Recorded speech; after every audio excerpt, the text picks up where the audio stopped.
Good evening viewers, welcome to trading hammer. మన channel @trading.hammer అని చెప్పి సర్చ్ చేస్తే కనిపిస్తుంది. అందరు కూడా తప్పకుండా లైక్, షేర్ అండ్ సబ్స్క్రైబ్ చేసుకోండి. మన లాస్ట్ వీడియో వచ్చేసి 9th జనవరి 2026లో చేసాము. ఈరోజు వచ్చేసి 21st జనవరి. సో చాలా గ్యాప్ వచ్చింది, ఆల్మోస్ట్ ఒక 11 days గ్యాప్ వచ్చిందని చెప్పుకోవచ్చు. సో ఈ గ్యాప్కి ప్రధాన కారణం ఏంటంటే సంక్రాంతి ఫెస్టివల్ వచ్చింది. సో కొన్ని హాలిడేస్ ఉండటం వల్ల అండ్ నాకు కొద్దిగా టైం పర్మిట్ చేయక నేను ఈ 10-11 days అనేది వీడియో అనేది చేయలేకపోయాను. ఇది ఒక రీజన్. అయితే ఇంకొక రీజన్ కూడా ఉంది.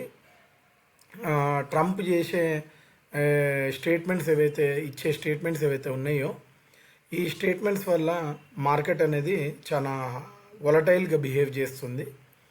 అండ్ లాస్ట్ 1 week నుంచి చూసినట్లయితే లోవర్ లోస్ బ్రేక్ చేస్తుంది, అక్కడక్కడ స్టెబిలిటీ తీసుకున్నట్టు చూపిస్తుంది. స్పిన్నింగ్ టాప్స్ పడుతున్నాయి, అది రివర్సల్ అని అనుకున్న ప్రతిసారి కూడా మళ్ళీ లోవర్ లో బ్రేక్ చేస్తుంది. సో అన్సర్టనిటీ కనిపిస్తుంది. ఒకవేళ మనం ప్రిడిక్షన్స్ ఇచ్చినా కూడా ఇట్లాంటి అన్సర్టనిటీ ఉన్న టైంలో, మార్కెట్లో హ్యూజ్ వొలటైలిటీ ఉన్న టైంలో, ఎట్ ద సేమ్ టైం మనకి గోల్డ్ అండ్ సిల్వర్ కూడా చాలా బిగ్ ర్యాలీస్ అనేది కనిపిస్తుంది. వెళ్ళిన ప్రతిసారి ఇదే పీక్ అని అనిపిస్తుంది, అయినా కూడా ఎవ్రీ పీక్ పాయింట్ని బ్రేక్ చేసుకుంటూ హయ్యర్ హైస్కి వెళ్తుంది గోల్డ్ అండ్ సిల్వర్ రెండు కూడా. గోల్డ్తో కంపేర్ చేస్తే సిల్వర్ చాలా ఎక్స్ట్రీమ్గా బుల్లిష్గా ఉందని చెప్పొచ్చు. ఈవెన్ గోల్డ్ కూడా చాలా బుల్లిష్గా ఉంది, బట్ సిల్వర్ అనేది ఎక్స్ట్రీమ్లీ బుల్లిష్ అని చెప్పొచ్చు. సిల్వర్ అనే మెటల్ యూసేజ్ అనేది ఇండస్ట్రియల్ పరంగా చాలా హై యూసేజ్ అనేది ఉంటుంది సిల్వరు. సో ఎవరైతే సిల్వర్లో ఇన్వెస్ట్మెంట్ చేస్తున్నారో జాగ్రత్తగా ఉండమని చెప్తాను. ఒకవేళ ఇండివిజువల్ పర్పస్కి కనుక ఇంట్లో రిక్వైర్మెంట్ ఉండి ఏమన్నా వస్తువులు కొనుక్కుంటే that's okay, that's fine.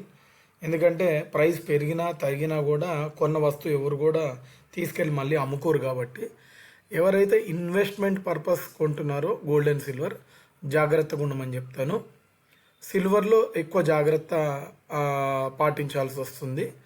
Gold కొద్దిగా లాంగ్ రన్లో అయినా సరే కొద్దిగా ఏమైనా మైనర్ డిప్ వస్తే మళ్ళీ అది రిట్రేస్మెంట్లో పైకి వెళ్ళిపోతుంది ఈజీగా.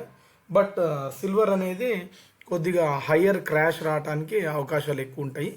సో గోల్డ్ అండ్ సిల్వర్లో ఇన్వెస్ట్మెంట్ చేసే వాళ్ళందరూ కూడా కొద్దిగా జాగ్రత్తగా ఉండమని చెప్తాను నేను. అండ్ సో ఇప్పుడు మన వీడియోలకి వెళ్ళే ముందు ఒక్కసారి మనము నిఫ్టీ చార్ట్ చూసే కంటే ముందు మార్కెట్ మూడ్ ఇండెక్స్లోకి వెళ్దాము. మార్కెట్ మూడ్ ఇండెక్స్ చూసినట్లయితే ఎక్స్ట్రీమ్ ఫియర్లోకి వచ్చింది.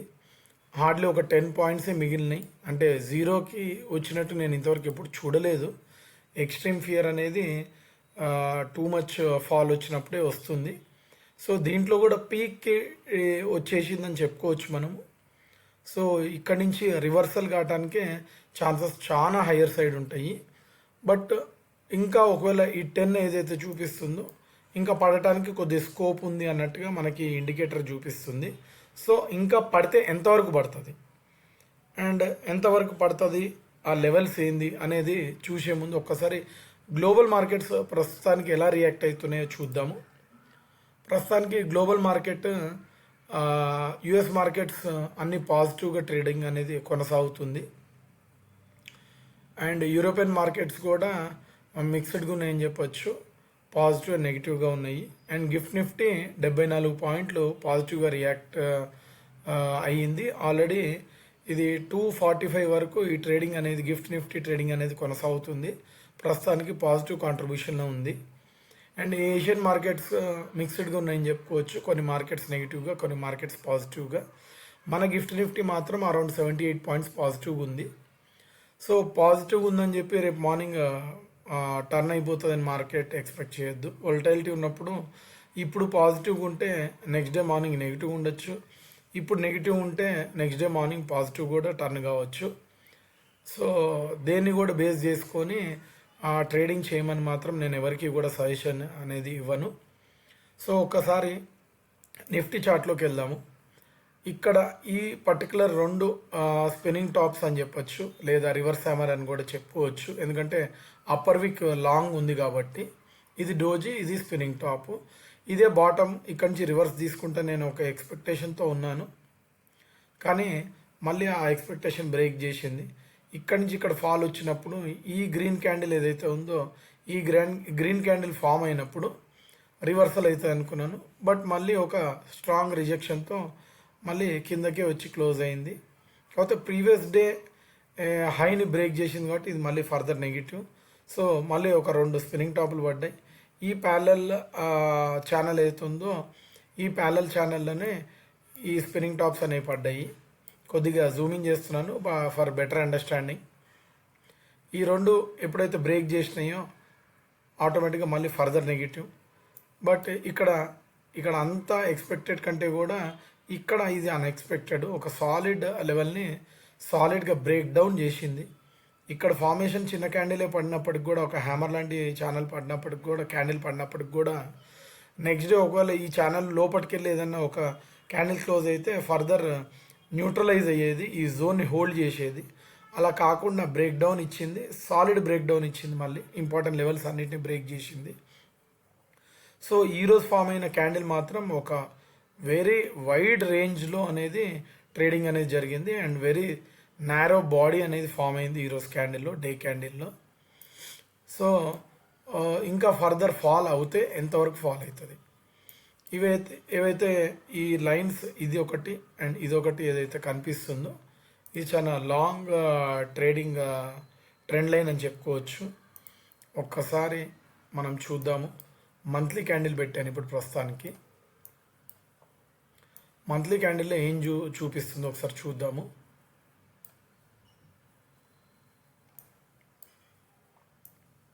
మంత్లీ క్యాండిల్ని ఇంకొద్దిగా ఎక్స్టెండ్ చేస్తున్నాను ఫర్దర్ ట్రేడింగ్ సెషన్స్కి ఉపయోగపడటానికి. అలాగే ఇది కూడా ఇంకొద్దిగా ఎక్స్టెండ్ చేస్తున్నాను. ఇక్కడ పాయింట్ టచ్ చేస్తుంది, ఇక్కడ కూడా పాయింట్ టచ్ చేస్తుంది. ఆ విధంగా నేను ఎక్స్టెన్షన్ అనేది తీసుకుంటున్నాను. అదేవిధంగా దీని ఎక్స్టెన్షన్ కూడా తీసుకుందాము.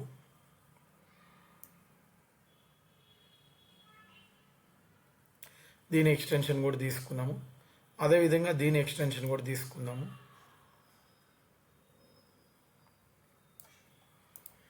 ఓకే, సో ప్రస్తుతానికి ఈ ప్యారలల్ లైన్ ఏదైతే ఉందో, ఈ లాంగ్ ట్రెండ్ లైన్ ఏదైతే ఉందో, ఇక్కడ సపోర్ట్ తీసుకున్నట్టు మనకు చూపిస్తుంది. ఒకసారి వీక్లీ చార్ట్లోకి వెళ్దాము, ఏం చెప్తుందో చూద్దాం. వీక్లీ చార్ట్లో కూడా మనకి ఆల్మోస్ట్ ఇదే ట్రెండ్ లైన్ దగ్గర కింద క్లోజ్ అయింది. బట్ విక్ టెస్టింగ్ అనేది ఇంకా చాలా లోవర్ లెవెల్కి వెళ్ళింది.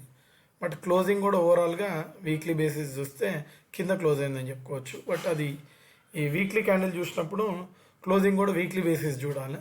ఫ్రైడే అనేది వీకెండ్కి క్లోజింగ్ అనమాట. వీకెండ్ ఎప్పుడైతే క్లోజ్ అవుతుందో అప్పుడు ఈ ట్రెండ్ లైన్ కింద క్లోజ్ అయిందా పైన క్లోజ్ అయిందా అనేది చూడాలి. సో ఇది ఇప్పుడు వీక్లీ బేసిస్లో చూసినప్పుడు ఈ వీక్ కంప్లీట్ కాలేదు కాబట్టి ఇది రన్నింగ్ క్యాండిల్ కిందకి వస్తుంది. అంటే ఓవరాల్గా ఈ వీక్లో సాలిడ్ ఫాల్ వచ్చినట్టు లెక్క మనకి లాస్ట్ వీక్. అండ్ ఈ వీక్ చూద్దాము ఫర్దర్ ఎలా కంటిన్యూ అవుతుందో చూద్దాము. ఈరోజు ప్రస్తుతానికి వెనస్డే, మండే అండ్ ట్యూస్డే 2 రోజులకి ఒక మంచి సాలిడ్ ఫాల్ వచ్చిందని చెప్పుకోవచ్చు. మనం 2 డేస్లో పెద్ద ఫాల్ అని చెప్పుకోవచ్చు. ఇది రికవర్ అవుతుందా లేకపోతే ఫర్దర్ కింద ఫాల్ అవుతుందా అనేది చూడాలి. అట్లీస్ట్ ఈ ట్రెండ్ లైన్ని కనుక హోల్డ్ చేసినట్లయితే ఈ వీకెండ్ కల్లా ఒక స్టెబిలిటీ వచ్చింది అని మనము అంచనా వేయచ్చు.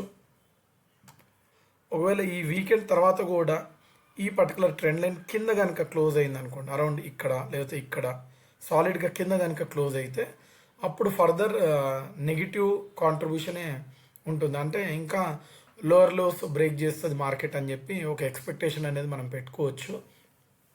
సో ఎవరికైనా కూడా నేను ఒక స్టెబిలిటీ వచ్చిన తర్వాత న్యూస్ పరంగా కూడా స్టెబిలిటీ రావాలి, క్యాండిల్ పరంగా కూడా స్టెబిలిటీ రావాలి.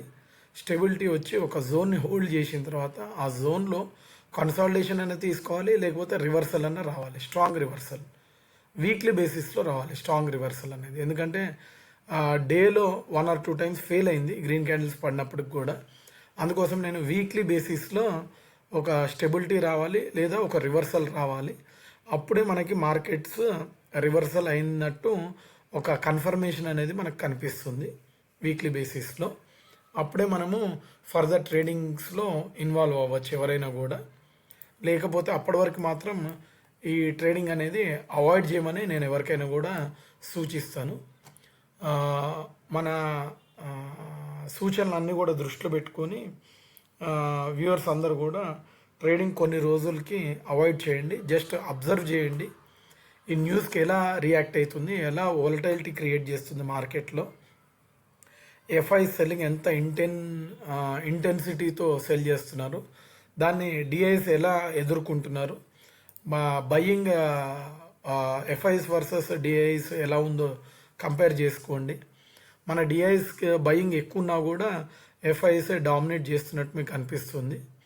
ఎఫ్ఐస్ డిఐస్ బయ్యింగ్ సెల్లింగ్ ఏదైతే ఉందో హోల్ వాల్యూ చూస్తే మనకు అసలు యాక్చువల్గా ఏం జరుగుతుంది అండ్ డిఐఎస్ బయింగ్ సైడ్ ఎక్కువ కనిపించినా కూడా డేటా ప్రకారంగా రెడ్ క్యాండిల్స్ ఎందుకు పడుతున్నాయి, ఫాల్ ఎందుకు వస్తుంది అనేది మనకు ఒక క్లారిటీ వస్తుంది.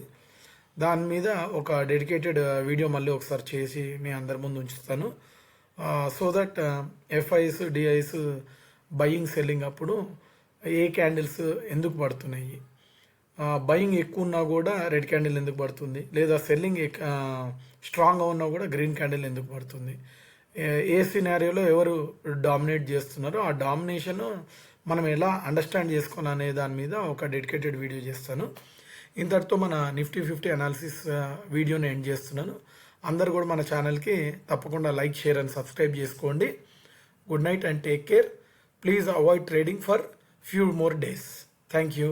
Good night.